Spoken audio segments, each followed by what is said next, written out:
Shalom à vous, bien-aimés. Nous bénissons le Seigneur pour son amour, pour sa fidélité. Et je voudrais vraiment exhorter chacun de nous à prendre courage.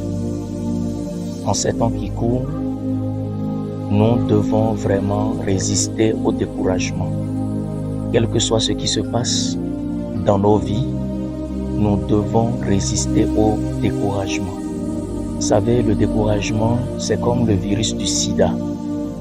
Une fois que cela entre dans le cœur d'une personne, le découragement a la capacité d'ouvrir toutes sortes de brèches dans la vie de cette personne. Une personne découragée est susceptible de succomber à toutes sortes de tentations.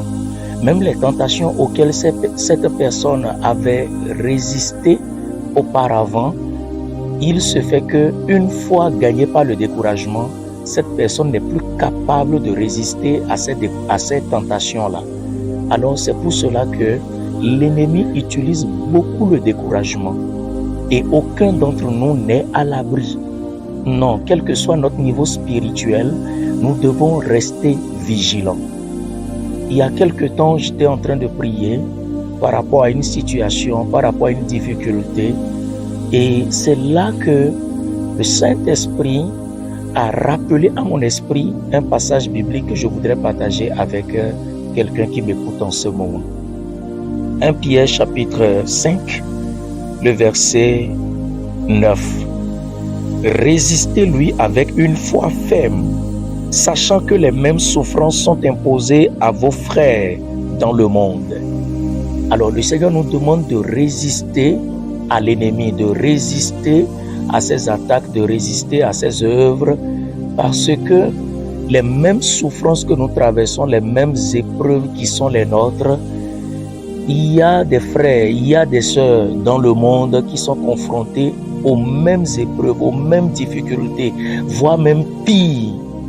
Alors quand j'ai lu ce texte que je connaissais déjà très bien, mais quand l'Esprit de Dieu me l'a rappelé et que j'ai relu ce texte, cela m'a vraiment encouragé parce que je me suis dit, nous ne sommes pas les seuls à être confrontés à des difficultés, à être confrontés à des persécutions, à être confrontés à des menaces de la part de l'ennemi.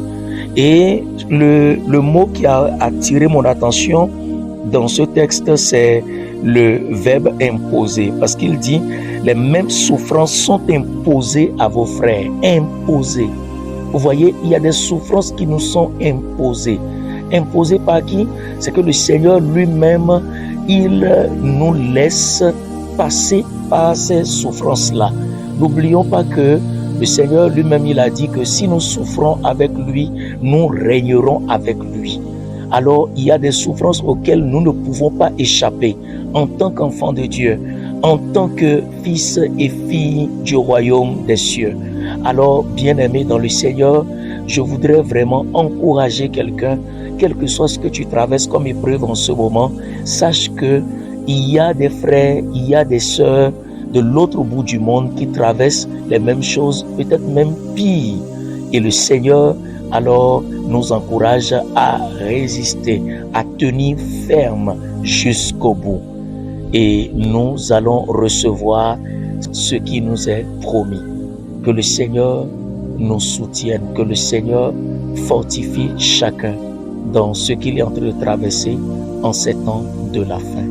Ce que nous savons, c'est que le Seigneur ne nous abandonne pas, il ne nous abandonnera pas.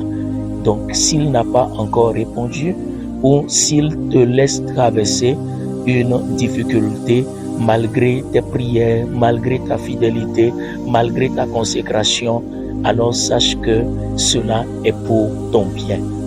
Que le Seigneur te bénisse. Amen.